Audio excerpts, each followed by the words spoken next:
Te alabamos, Señor.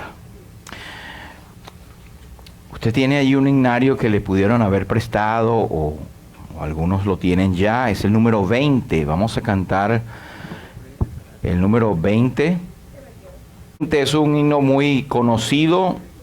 Habla de el contemplar al Señor como el Señor de los cielos, el firmamento y las estrellas vil. Cuando lo contemplamos, mi corazón entona la canción "Cuán grande es Él". El himno número 20 sería la primera, tercera y cuarta. Primera, tercera y cuarta estrofa. Así que vamos a cantar esto a capela, congregacionalmente. Señor mi Dios, al contemplar los cielos, el firmamento y las estrellas mil, al oír tu voz en los potentes truenos y ver brillar el sol en su cenit, mi corazón entona la canción. Cuán grande es Él, cuán grande es Él. Mi corazón entona la canción. Cuán grande es Él, cuán grande es Él. Cuando recuerdo del amor divino que desde el cielo a Salvador envió, aquel Jesús que por salvarme vino y en una cruz sufrió por mí, murió. Mi corazón entona la canción. Cuán grande es Él, cuán grande es Él. Mi corazón entona la canción. Cuán grande es Él, cuán grande es Él.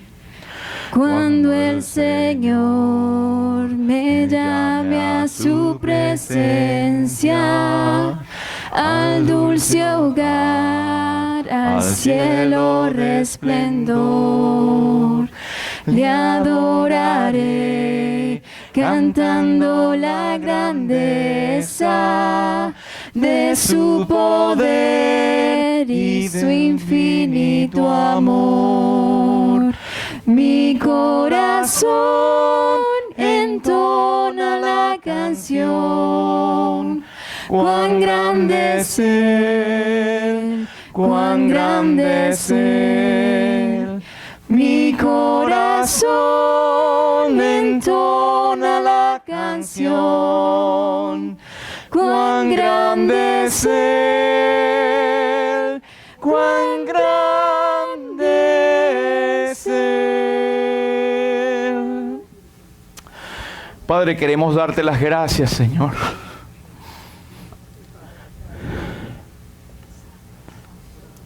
Te alabamos, Señor, porque el poeta podía decir, el salmista en el Salmo 19 decía: cuando veo los cielos, obra de tus manos, y el firmamento, digo, ¿qué es el hombre para que le visites, o el hijo del hombre para que te acuerdes de él? Y exclamamos: cuán grande eres, Señor, sabiendo de nuestro pecado, que nos habíamos desviado, que habíamos sido desobedientes, una raza caída. Padre, tú enviaste a tu Hijo Jesús para rescatarnos, para levantarnos, Señor. Por eso te alabamos. No hay nada que nosotros podamos hacer que pueda llegar a ti como un olor fragante por nuestra salvación, como algún mérito en nosotros para llegar a ser salvos, Señor. Gracias porque todo lo pagó Él. Cristo, quien por mí padeció en la cruz. Y hemos cantado Jesucristo basta. Porque Él tomó mi lugar en el Calvario, el lugar que yo merecía por mis pecados. El profeta Isaías decía esto en forma profética más de 700 años antes de que el Señor viniera, y decía: Él herido fue por nuestras rebeliones, molido por nuestros pecados, el castigo de nuestra paz fue sobre Él, y por su llaga fuimos nosotros curados. Y habla de nuestra condición. Todos nosotros nos descarriamos como ovejas, cada cual se apartó por su camino, mas Jehová cargó en Él el pecado de todos nosotros. Gracias, Señor. No podemos más que entonar con nuestros corazones cuán grande eres, cuán grande tu amor. El mismo Señor lo pudo declarar en el conocido versículo cuando tuvo aquella conversación con Nicodemo: porque de tal manera amó Dios al mundo que ha dado a su Hijo unigénito, para que todo aquel que en Él cree no se pierda, mas tenga vida eterna. Señor, te alabamos por Cristo, por su obra en la cruz, por ese amor derramado, porque Él derramó su sangre que nos limpia de todo pecado, porque fue sepultado, murió, entregó su vida y resucitó con poder al tercer día, y subió a los cielos, de donde pronto volverá. Y Él regresará, como dice el escritor a los Hebreos en el capítulo 9, sin relación con el pecado, para salvar a los que le esperan. Y en esta mañana alabamos tu nombre, Señor, te bendecimos. El único propósito nuestro es ensalzarte y bendecirte, Señor, en esta mañana. Gracias por este grupo de tus hijos, de visitantes, de amigos que venimos en esta mañana alrededor de Cristo para alabarle, pero también para ser ministrado por tu palabra. Señor, yo sé que hay muchos que tienen su corazón pesado porque tal vez tienen alguna circunstancia, problemas, tormentas en sus vidas que no hayan cómo resolverla o cómo pasarla. Pero Señor, tu palabra es fiel y en ella encontramos reposo, alivio, consuelo, fortaleza, porque tu palabra es viva y es eficaz y es más cortante que toda espada de dos filos. Señor, ponemos todas las peticiones que tiene nuestro corazón en esta mañana y lo dejamos a tus pies, Señor, que tú hagas conforme a tu voluntad. Sana a los enfermos, Señor. Te rogamos por los que están tal vez ofendidos, o están tristes, o están enfermos, o están lejos, nuestras familias o proyectos que tenemos, o nuestra economía, nuestro futuro. Señor, lo ponemos en tus manos porque tú eres fiel. En esta mañana, pues, nos dejamos delante de ti, alabando y glorificando tu nombre, porque tú eres fiel, Señor, y tenemos las oraciones que hemos ya puesto delante de ti. Pero, Señor, nos encontramos acá para adorar tu nombre. Enséñanos en esta mañana y acepta las gracias que te las ofrecemos en el nombre de nuestro Señor Jesús. Amén, amén. Podemos sentarnos, muchas gracias. Bueno, hermanos, tenemos como siempre unos versículos acá para leer. Gracias. Congregacionalmente, pero vamos un momentico más a ponernos de pie para leer estos versículos que están en Tito capítulo 3 y el versículo 4. Después usted va a agarrar su Biblia y vamos a ir a otros versículos, pero vamos a todos leer este que está en la pantalla. Y dice así la palabra de Dios. Todos. Pero cuando se manifestó la bondad de Dios, nuestro Salvador, y su amor para con los hombres, nos salvó no por obras de justicia que nosotros hubiéramos hecho, sino por su misericordia, por el lavamiento de la regeneración, el cual derramó en nosotros abundantemente por Jesucristo nuestro Salvador, para que, justificados por su gracia, viniésemos a ser herederos conforme a la esperanza de la vida eterna. El Señor bendiga su palabra. Podemos sentarnos. Muchas gracias.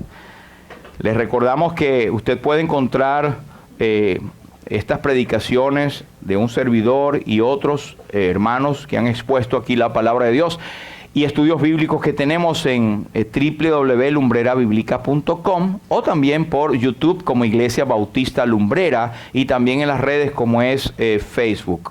Así que usted también puede conseguir esos estas predicaciones en otro momento y pasarlo a otros también. En esta mañana quisiera referirme a lo que hablamos en la oración en esta mañana. Hay muchos que pueden estar pasando por situaciones que las comparamos con las tormentas físicas que encontramos, y eso son lo que llamamos las tormentas de la vida. Y son tormentas que son repentinas, otras pueden ser avisadas, otras nosotros gozamos de una tecnología hoy en día que nos permite saber cuando se acerca un huracán para prepararnos, o se acercan, en otras partes les llaman a los huracanes tifones, o también los tornados con menos tiempo, pero siempre hay previsión porque la tecnología ha avanzado mucho. Así que dice el señor Jim Shaddix, él es profesor de la predicación expositiva en el Southeastern Baptist Theological Seminary. Él dice que nunca se intentó que el evangelio fuera meramente un buen consejo para decirme cómo navegar a través de los problemas diarios de la vida. Tampoco es simplemente un mensaje acerca del poder de Dios. Es el poder de Dios. Y obviamente eso está basado bíblicamente en versículos que conocemos. Romanos capítulo 1, versículo 16. Usted recordará al apóstol Pablo, hablando del evangelio, él dice: porque no me avergüenzo del evangelio, porque es poder de Dios para salvación a todo aquel que cree. Mire, el creyente en Cristo, junto con el que no es creyente, tiene tormentas en su vida. Esto no es algo que estamos inmunes los que somos del Señor. Pero hay una diferencia. La diferencia es la perspectiva con que vemos las tormentas de la vida y la ayuda que tenemos a través de ellas. No es lo mismo estar en una tormenta, por ejemplo, en el mar de Galilea, en el primer siglo, en la era cristiana, en el año del Señor, estar en una barca allí y que se desate una tormenta como se desataban muchas, que estar como estuvieron los discípulos en una barca en el mar de Galilea, pero con Jesús dentro, con Jesús como capitán, aunque estuviera dormido. Y como dijimos hace tiempo, prefiero una barca con Jesús dormido que una barca sin Jesús. Entonces tenemos una perspectiva distinta, pero todos pasamos por la misma tormenta. El escritor al Salmo 46, que son los descendientes de Coré, ellos escribieron un salmo que es muy conocido y que muchos de ustedes han leído y nos hemos aprendido de memoria. El Salmo 46 dice: Dios es nuestro amparo y fortaleza, nuestro pronto auxilio en las tribulaciones. Y él dice: por tanto, no temeremos, aunque la tierra sea removida. Mire usted, mientras leemos el versículo, la ilustración que él pone: la tierra removida, se traspasen los montes al corazón del mar. Eso nos habla inclusive de tsunamis. Cuando los montes literalmente quedan bajo el mar, se trasladan al corazón del mar, pero sabemos que es el mar el que viene y lo arropa. Aunque bramen y se turben sus aguas y tiemblen los montes a causa de su braveza. Es decir, en caso del mayor cataclismo que pueda ocurrir, pues Dios es nuestro amparo y fortaleza, y es nuestro pronto auxilio en las tribulaciones. El escritor a la carta a los Hebreos tiene un pensamiento similar cuando él dice: acerquémonos pues confiadamente. Y él dice: al trono de la gracia. Hay una confianza que tal vez no tenía el escritor a los salmos, porque no tenía la revelación que tú y yo tenemos ahora del evangelio de Jesucristo.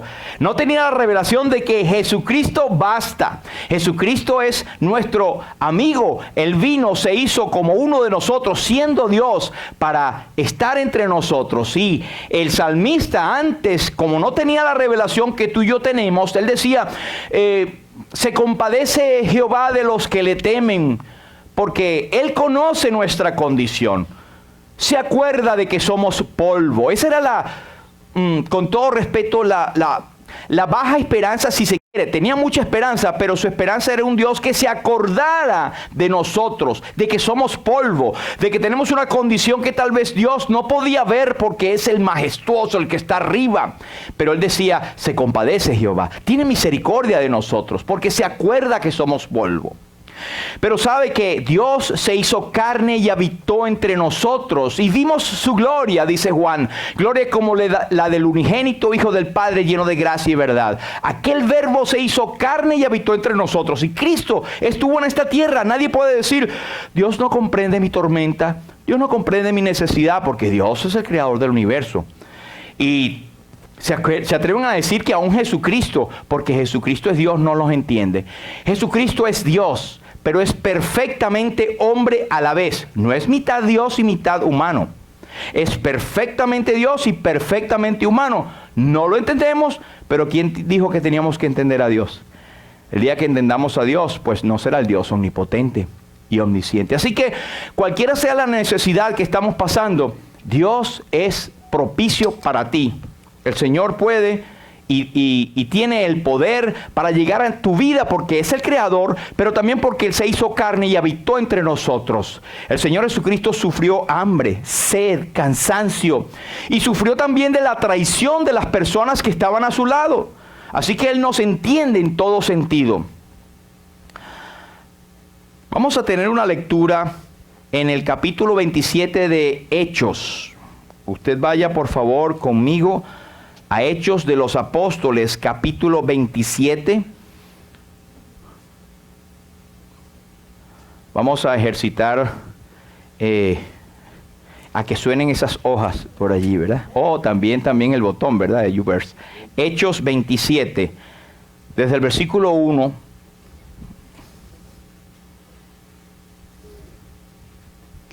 Hechos 27 y...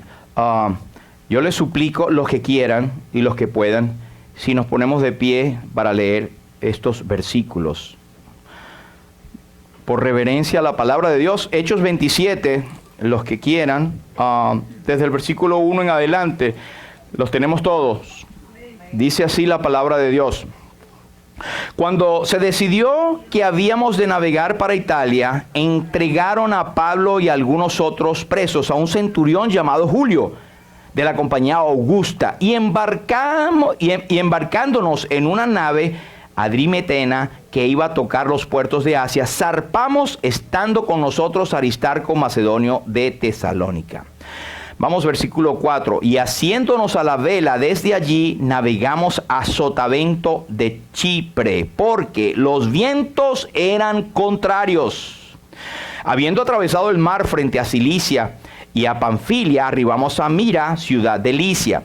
Y hallando allí el centurión una nave alejandrina que zarpaba para Italia, nos embarcó en ella.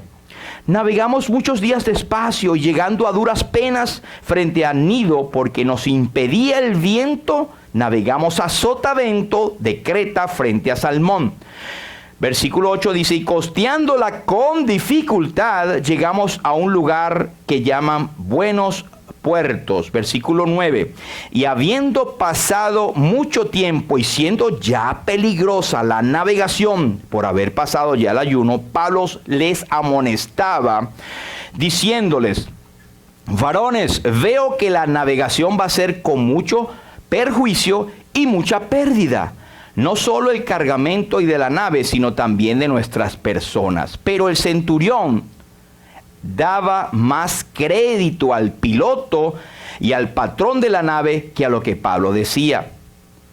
Y siendo incómodo el puerto para invernar, la mayoría acordó zarpar también de allí. Versículo 13, y soplando una brisa del sur, pareciéndoles que ya tenían lo que deseaban, levaron anclas e iban costeando a Creta.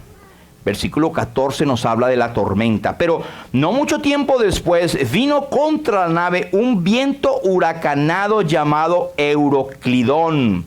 También le llaman en griego Euroquilón, pero es lo mismo, un viento huracanado, un huracán.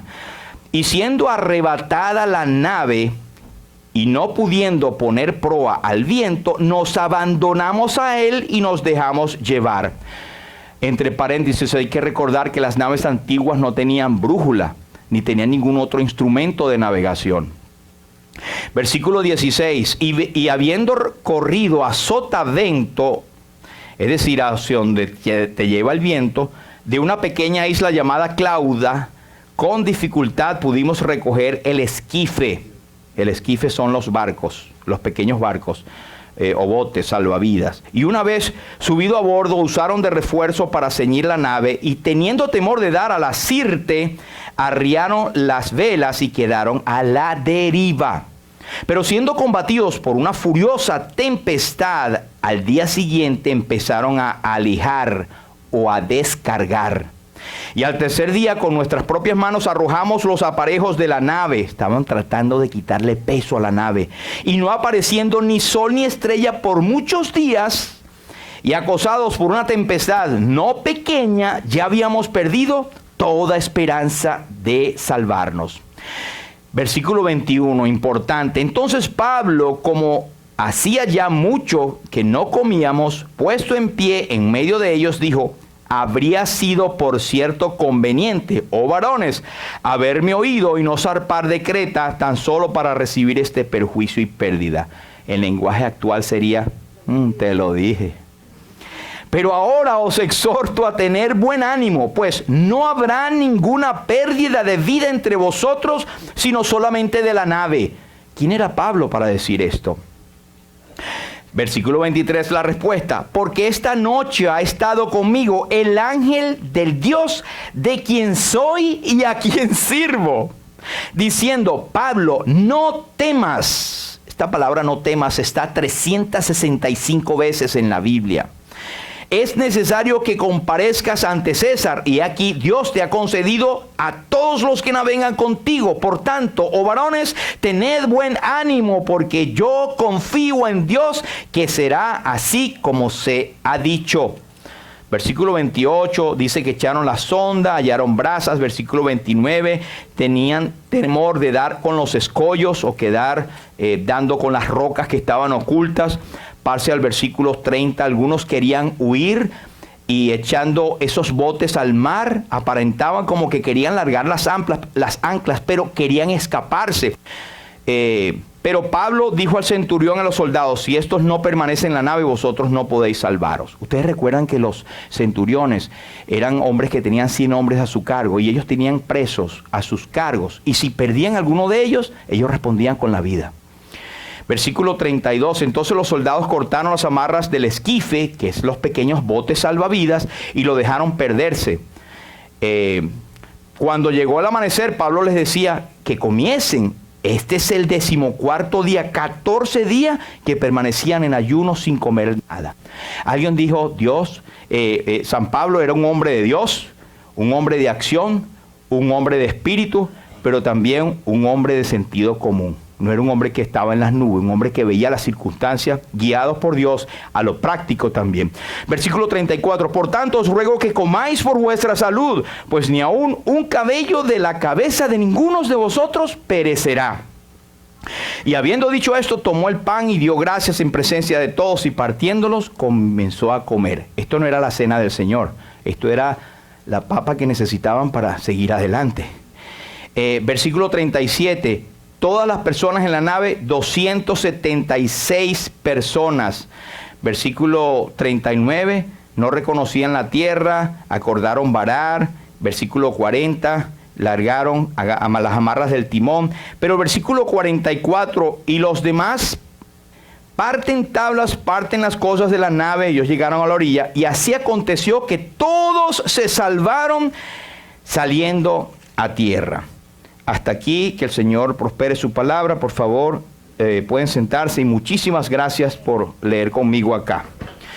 Bueno, en primer lugar, tenemos muchas cosas sumamente interesantes acá.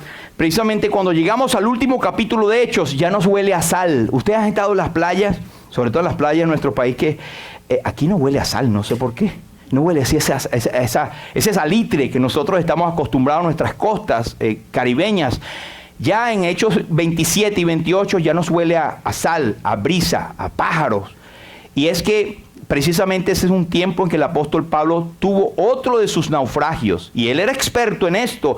En 2 Corintios nos dice que él ya tenía 3 naufragios. Ahora, muchos de los que estudian estos a fondo han dicho que este es un documento de primer orden en el conocimiento de la náutica antigua. Exacto en todos sus pormenores. Mire, aquí hay cerca de o más de 18 términos náuticos. Usted va a encontrar allí como, por ejemplo, sotavento, zarpar, haciendo la vela, empacar, costeando, proa, esquife, arriar, alijar, ancla, sondear, brazas, popa, timón, encallar.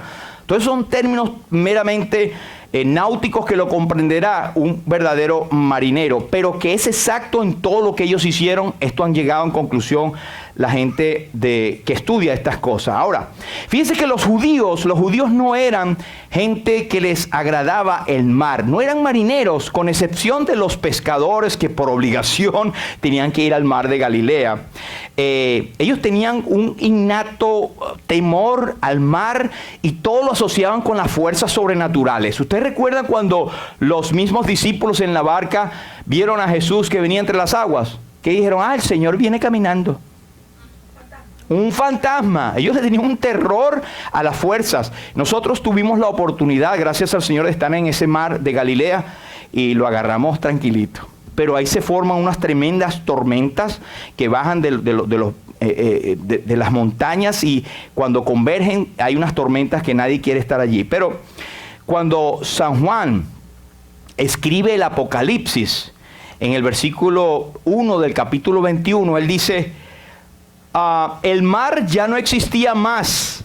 Parece que para Juan era un alivio que el mar ya no existiera como judío, que ya no iba a estar más. Pablo había navegado por muchas aguas peligrosas, en las aguas del mar Egeo y Mediterráneo en más de una ocasión. Y 3 veces, según 2 Corintios 11 y 25, como dije antes, había sufrido ya naufragios. Y ahora Pablo estaba abordando la nave. Mire, en la vida, como todos nosotros, tenemos días soleados, días hermosos, que nos gustaría que siempre fuesen así. Una brisa calmada, un sol radiante y hermoso, pero resulta que hay días llenos de nubes, como es Florida. Florida le llaman el estado bipolar, porque amanece súper hermoso, y de repente a los 20 minutos hay una tormenta y una cuestión que usted dice, ¿pero dónde salió esto? Pero así es nuestra vida. Estamos en días soleados, en tranquilidad, y vienen esos nubarrones. Una tormenta repentina podría cambiar la tranquilidad de nuestros días. Nos recuerda que un poeta decía, no hay miel sin abejas, no hay rosas sin espinas. José Luis Rodríguez decía, si el amor es una rosa, tendrá espinas como tú. Pero eso es un poema. Nos recuerda esto, ¿verdad? Pero ¿cómo reaccionó Pablo en este momento? ¿Cómo reaccionaría usted si de pronto su tranquilidad se transformara en una angustia por una tormenta repentina? Y yo les digo, ninguno está preparado. No, yo estoy preparado para toda tormenta que viene. Mentira. Nadie está preparado. Uno está acostumbrado a la tranquilidad. Y uno quisiera estar en la tranquilidad. Pero los grandes hombres de Dios escriben que ellos encuentran consuelo, solaz y aprenden de la presencia del Señor, no en los días tranquilos, sino en los días de alta tribulación. En los días no en que están en las montañas, sino los días del valle de sombra de la muerte. Ahí es que se siente y se percibe la presencia del Señor. Y hermanos, nadie lo quisiera, pero muchas veces vienen las pruebas a nuestras vidas. Por muchas razones. Algunos dicen, eso es castigo del Señor. No necesariamente. Sino que el hombre crea su propio ambiente, pero a veces no lo ha creado y vienen. Pero es que Dios tiene un plan perfecto, un propósito que nadie conoce. A veces nos lo deja entrever, pero una de las cosas que pudiésemos decir acerca de tribulaciones que nos vienen en la vida es que nos acercamos más al Señor y rendimos todo nuestro corazón y dejamos de luchar y entregárselo al Señor. Eso es dificilísimo. El apóstol Pedro cita el Salmo 55 cuando dice, echando toda vuestra ansiedad sobre Él porque Él tiene cuidado de vosotros, ¿cómo reaccionarás ante una tormenta? ¿Cómo reaccionarás ante los problemas de la vida? ¿O cómo has reaccionado? Algunos salen corriendo, algunos se deprimen, otros toman el camino y qué fácil, y se quitan la vida, atentan contra su vida, porque no aguantan las circunstancias de la vida. Y Dios nos ha hecho seres humanos con un propósito, y el propósito es que todos agrademos y demos gloria a Dios en lo que hacemos, y en el proceso somos felices. Hay forma de ser felices a pesar de las circunstancias, y Cristo lo dijo: mi gozo os he dado, mi gozo os doy. Mi paz os doy, mi paz les entrego, no como el mundo la da. No se turbe vuestro corazón, ni tenga miedo. Creéis en Dios, creed también en mí. Y Él dijo: en el mundo tendréis las tormentas, las dificultades, en el mundo tendréis aflicción, pero confíen, yo he vencido el mundo. Así que somos diseñados para ser felices, para disfrutar de la bendición de Dios. Pero para esto debemos entrar al Padre por medio de Jesucristo. Si estás confiando en tus obras o en tu inteligencia, estos marineros, sobre todo el marinero que llevaba el barco, tenía mucha experiencia, pero él no tenía la guía del Espíritu Santo como la que tenía el apóstol, y el barco se destrozó. Si hubiesen seguido el consejo de Pablo, un hombre de Dios, un hombre como tú y yo, mujer como Pablo, en el sentido de tener a Cristo en su noticia. ¿Cómo reaccionó Pablo? Pues Pablo reaccionó como siempre reacciona. Mire, cuando Pablo estuvo preso, ustedes se acuerdan en Filipos, ¿verdad? En Hechos 8, él estuvo preso allá en el cepo que estaba con Silas, ¿se acuerda? Pues de ser un preso, ¿cómo terminó Pablo después? Como líder de los presos. El líder de la cárcel. Cuando Pablo le tocó estar ante Félix o ante cualquiera de los magistrados, Festo también, ¿cómo terminaba él? De ser el acusado en medio del ruedo de que tenían allí, él terminaba como el doctor de la ley, enseñando a todo el mundo. Cuando Pablo estuvo en este barco donde había una tormenta, como prisionero, él no estaba allí como un pasajero. Ahí vamos a ver los delfines. Estaba como prisionero. ¿Cómo terminó? Pues como el capitán de aquel barco, como el líder. Pero era porque Pablo era superdotado. No, Pablo era un hombre común y corriente, inteligente y educado, sí es verdad. Pero hay muchos versículos en la Biblia y pasajes que hablan de personas que eran simplemente pescadores sin ninguna instrucción, pero tenían el Espíritu Santo y el Señor revelaba su pacto a ellos. La Biblia dice que el Señor revela su pacto a los que están en íntima comunión con Él. Pablo estaba seguro en el barco porque él sabía que el Señor estaba con él. Ahora, hay algunas tormentas que han sido ya advertidas. Eso lo vemos en el versículo 9 y 10. Y habiendo pasado mucho tiempo, siendo ya peligrosa la navegación por haber pasado ya el ayuno también, Pablo les amonestaba, les regañaba o les aconsejaba. Versículo 10.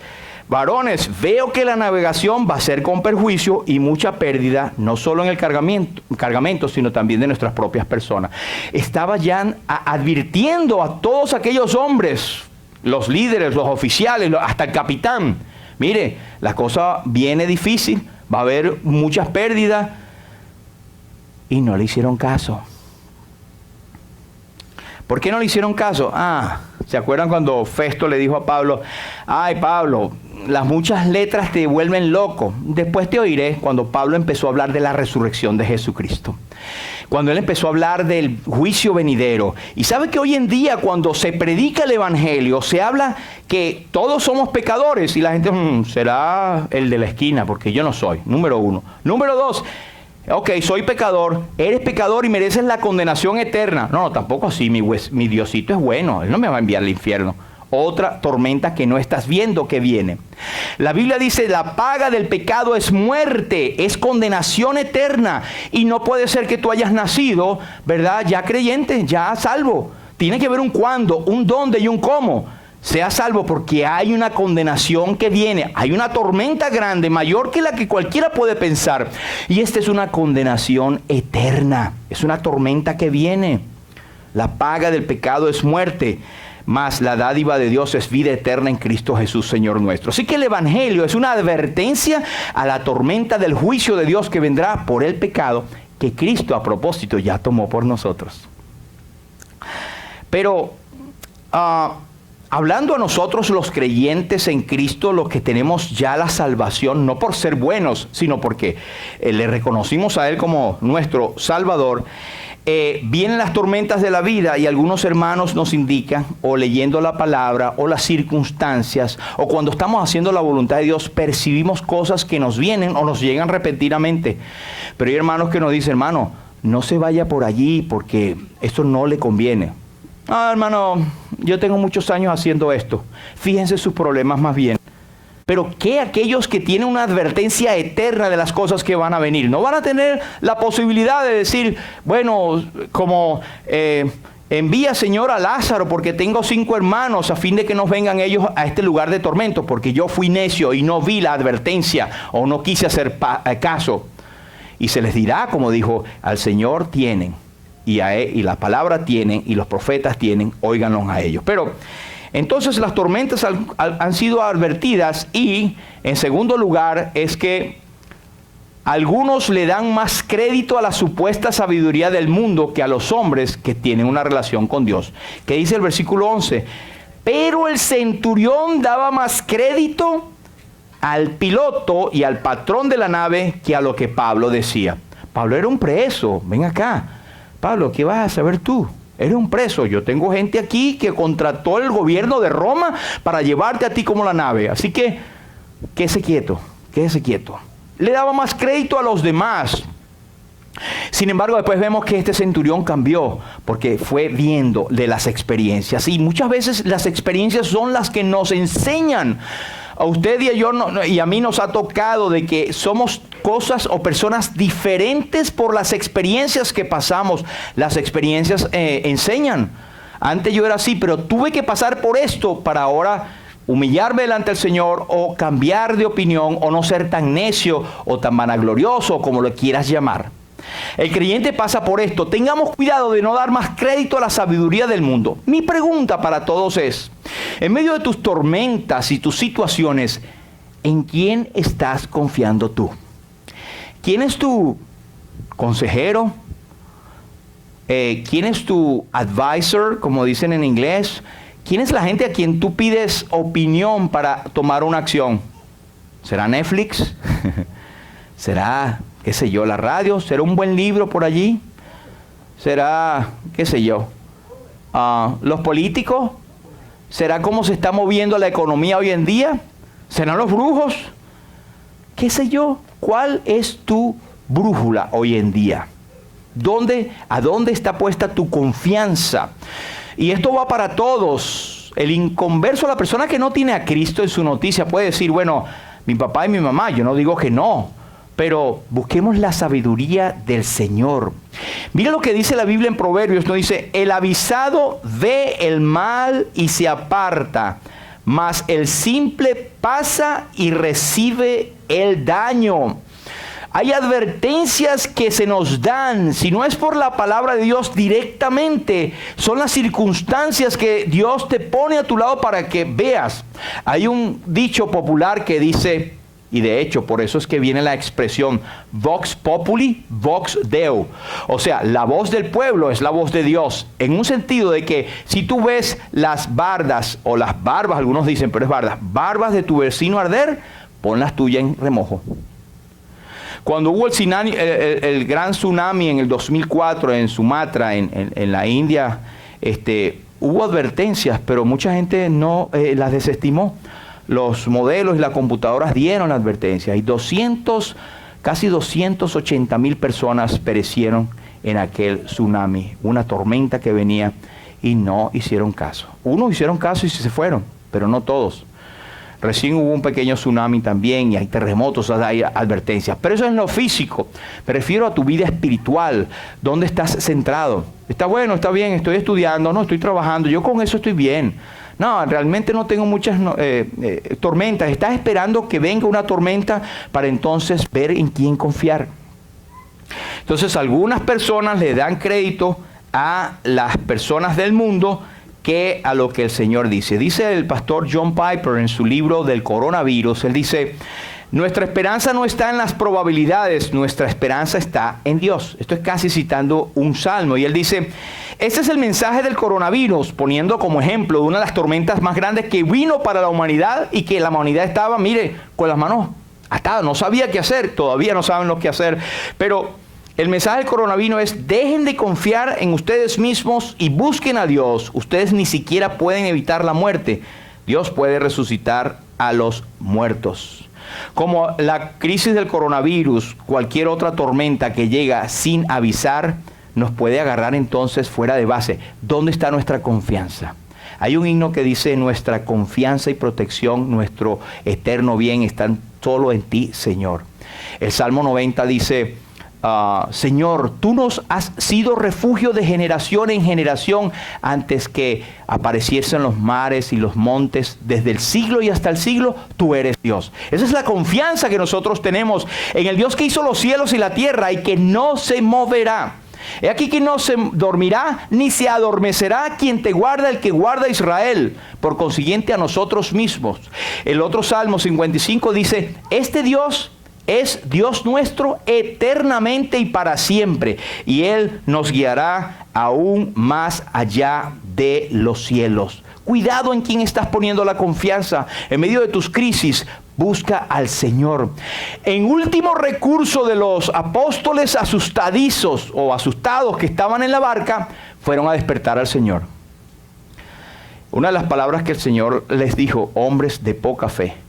Es decir, yo estoy aquí en el barco, les he enseñado, les he mostrado milagros y ustedes todavía no han sabido que yo soy el poderoso.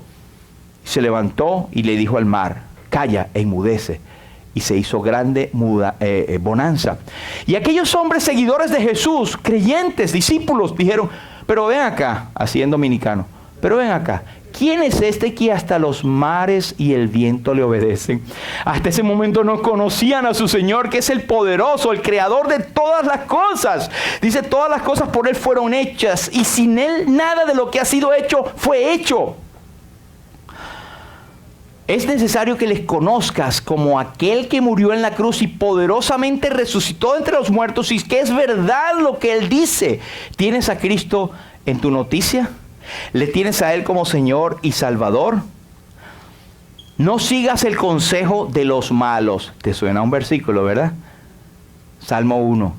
Bienaventurado el varón que no anduvo en consejos de malos, ni estuvo en camino de pecadores, ni en silla de escarnecedores se ha sentado. Me llama ese salmo la atención poderosamente, porque si usted lo busca después en su casa, Salmo 1, ¿verdad? Ese salmo nos habla de una progresión hacia la tragedia. Dice: bienaventurado el que no anduvo en consejo de malos. Consejo de malos, no los sigas. 2, camino de pecadores, es cuando ya seguiste el consejo y estás caminando en lo que ellos te están diciendo. Y 3, silla de escarnecedores, es decir, ya te sientas porque ya estás parte de ellos. Y dice: andar, estar y estar sentado. Ten cuidado, la contraparte positiva es que sino que en la ley del Señor medita de día y de noche, y en ella está su delicia. Entonces será como árbol plantado junto a corrientes de agua, que su fruto no cae y da su fruto a su tiempo, y todo lo que hace prosperará. Esa es la promesa del que confía en el Señor. ¿Tienes esa confianza en el Señor? Pero 3, a algunos les parece la brisa del sur. Mira el versículo 13, por favor. Dice, versículo 13 dice: y soplando una brisa, soplando una brisa del sur, pareciéndoles que ya tenían lo que deseaban, levaron anclas e iban costeando Creta. Y esa brisita del sur no era la brisa apropiada, engañosa. A veces viene a nuestras vidas en medio de las tormentas una brisita del sur que creemos que esa es, y no hemos puesto la confianza en la sabiduría, en aquellos que nos han dado advertencias o en la misma palabra de Dios. En la multitud de consejeros está la sabiduría. Entonces, Hay hombres que son más dados a seguir las enseñanzas de los tiempos. Ejemplo de ello es, ¿se acuerdan los fariseos y religiosos del tiempo de Jesús? En una ocasión, en Mateo 16, del 2 al 4, Él les dijo, mas Él respondiendo les dijo, cuando anochece, decís, buen tiempo, porque el cielo tiene arreboles. Y por la mañana, hoy habrá tempestad, porque tiene arreboles el cielo nublado. Hipócritas, que sabéis distinguir el aspecto del cielo, mas las señales de los tiempos no podéis distinguir. La generación mala y adúltera demanda señal, pero el señal no le será dada, sino la señal del profeta Jonás, y dejándoles se fue. ¿Qué le estaba diciendo al Señor? El Señor estaba allí, estaba en la tierra, cumpliendo el propósito de Dios, cumpliendo las profecías en su cara. Y ellos, porque tenían su corazón de envidia, de religiosidad, no entendieron el tiempo de la visitación de Dios. Mira, Dios está visitándote en esta mañana, ¿sabías? Dios está visitando tu vida en esta mañana. La palabra de Dios, la que estamos leyendo, es la que te visita en esta mañana. Y te está diciendo, pon tu nombre allí, yo estoy aquí. En palabras de Apocalipsis 3, yo estoy a la puerta y llamo. Si alguno oye mi voz y abre la puerta, entraré a él, cenaré con él y él conmigo. ¿Qué vas a hacer con la visitación de Dios en esta mañana? ¿Qué vas a hacer con la advertencia de la palabra de Dios?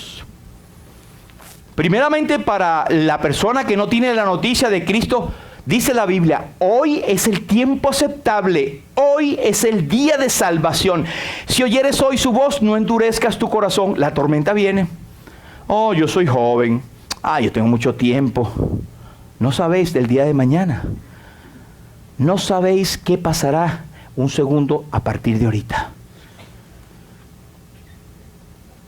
Para el creyente en Cristo, tu situación, tu vida, tus tormentas, tus problemas. No, yo tengo una amiga que se lo cuento todo. O un amigo. Bueno, tengamos cuidado. No estoy diciendo que no sean sabios. Si son hombres y personas de Dios, muy bien. Pero ten cuidado que tengas el discernimiento de ver por ti mismo la palabra de Dios. ¿Qué me está Dios diciendo? Un ejemplo, en esta mañana, por supuesto estamos comentando, pero estamos leyendo la palabra de Dios. No es el pastor, el predicador, es lo que está en la palabra de Dios que está siendo expuesto a tu corazón. ¿Qué vas a hacer con esta noticia? ¿Vas a creer en el sur, en la brisa del sur que te va a llevar a puerto seguro? Cuando esa brisa puede ser engañosa. Esa brisa puede ser los mismos deseos de tu corazón. No, mi corazón me dice otra cosa. ¿Sabes lo que dice la Biblia del corazón? Engañoso es el corazón y perverso más que todas las cosas. ¿Quién lo conocerá? Yo, Jehová, que pruebo y conozco y peso los corazones. Es por eso que en el corazón es que se anida la decisión de ser salvo. En Romanos 10, 8 y 9 nos dice, ¿qué dice? Cerca de ti está la palabra, en tu boca y en tu corazón. Y esta es la palabra de fe que predicamos, que si confesares con tu boca que Jesús es el Señor y creyeres en tu corazón que Dios le levantó de los muertos, serás salvo. Cualquiera que sea tu tormenta, Jesús la puede vencer porque Él es el creador de todos. Así que el número 4 es que podemos tener confianza aún en medio de la tormenta. Me viene a la mente esa canción que dice, puedes tener paz en medio de la tormenta, porque Cristo es el soberano. Él es nuestro pronto auxilio en las tribulaciones, por tanto no temeremos. ¿Tienes esa confianza? El que entra por otra parte, dice la Biblia, ladrón es y salteador. Nadie viene al Padre si no es por mí. Así que es a través de Jesucristo y el Evangelio que Él anuncia por medio de su obra en la cruz. Puedes tener paz en medio de la tormenta. Así que Él es nuestro pronto auxilio. El apóstol dice en el versículo 22, pero ahora os exhorto a tener buen ánimo, pues no habrá ninguna pérdida de vida entre vosotros. Una cosa, no es el apóstol Pablo solamente el que está hablando, es una profecía de Dios. Nadie se perderá. Y nos recuerda lo que dice el Señor Jesucristo. El que cree en el Hijo tiene vida eterna. Ya está garantizado. Mas el que desobedece al Hijo El que no cree en el Hijo no verá la vida, sino que la ira de Dios está sobre él. Ahí está la profecía del Señor. Él dice en San Juan 5:24, de cierto te digo, el que oye mi palabra y cree al que me envió, tiene vida eterna y no vendrá a condenación, mas ha pasado de muerte a vida. El apóstol dice de dónde viene, dice el versículo 23, porque esta noche ha estado conmigo el ángel de Dios, de quien soy y a quien sirvo. Mira una cosa importante que usted a lo mejor ya le sonó en el oído. El apóstol, para anunciar su mensaje, él apela a su salvación, su momento de conversión. Si recuerda, en Hechos 9, cuando él cayó a tierra y él dijo, aquella luz que le rodeó del cielo y que lo dejó ciego, él estaba persiguiendo a la iglesia para matarlos. ¿Cuál fue la pregunta que él dijo? Porque el Señor Jesucristo le dijo, Saulo, Saulo, desde el cielo. Él dijo, ¿quién eres, Señor? ¿Quién eres? Entonces eso es como identidad. ¿Quién eres, Señor? La respuesta fue, yo soy Jesús a quien tú persigues. Mira lo que él dice acá. El ángel del Dios de quien soy.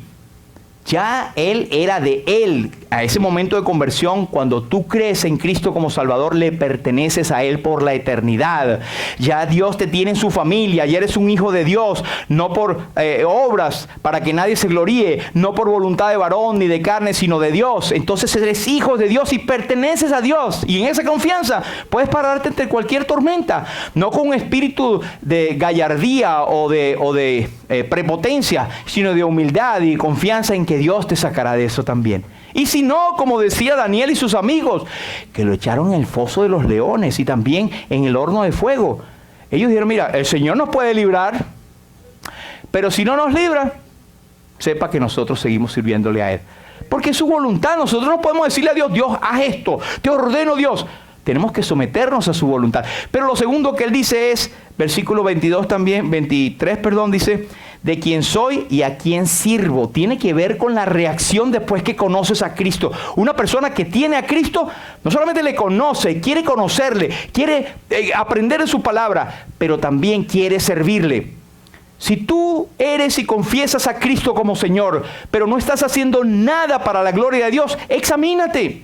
La Biblia dice, examinaos a vosotros mismos si estáis en la fe, no sea que estéis reprobados. El que es del Señor, el que pertenece a Dios, le sirve. El apóstol decía, de quién soy y a quién sirvo. Otra vez volvemos al momento de su conversión en Hechos 9, cuando él dice, ¿quién eres, Señor?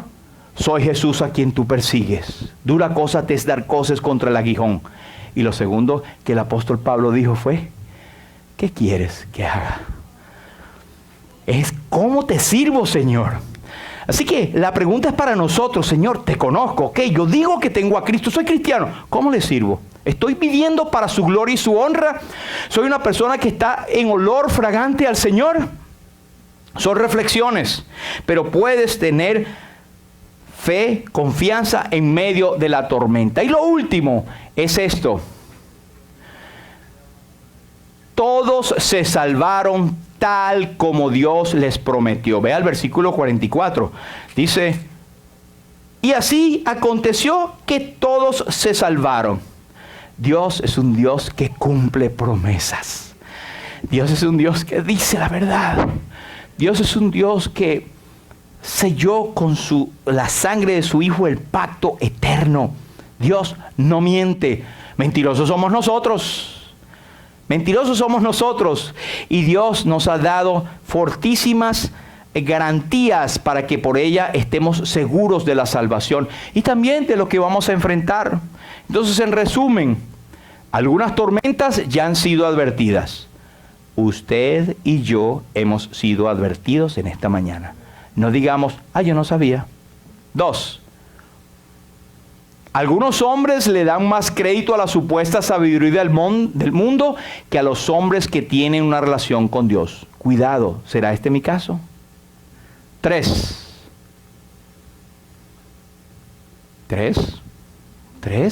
A algunos les parece que en la brisa del sur está su seguridad. Ten cuidado dónde estás poniendo tu seguridad. ¿Cómo estás viviendo? ¿Agarrado y anclado de qué? ¿Sabe que cuando venimos en el avión, el piloto dice, bueno, vamos a pasar por una turbulencia y no se asusten, y no está terminando de hablar y no está agarrado al asiento? Porque lo que siente es como si el carro pasa por unos huecos. Yo no sé cómo el avión pasa por unos huecos de aire, pero los pasa. Y empieza a menearse esa nave, y usted siente, pero ¿qué hago yo agarrado al asiento? Si yo me caigo, el asiento, estoy pegadito ahí, estoy muerto igualito. Cuidado donde pones tu seguridad. Cuidado, no te estás agarrando de un avión que va a caer. Ten cuidado donde pones tu seguridad.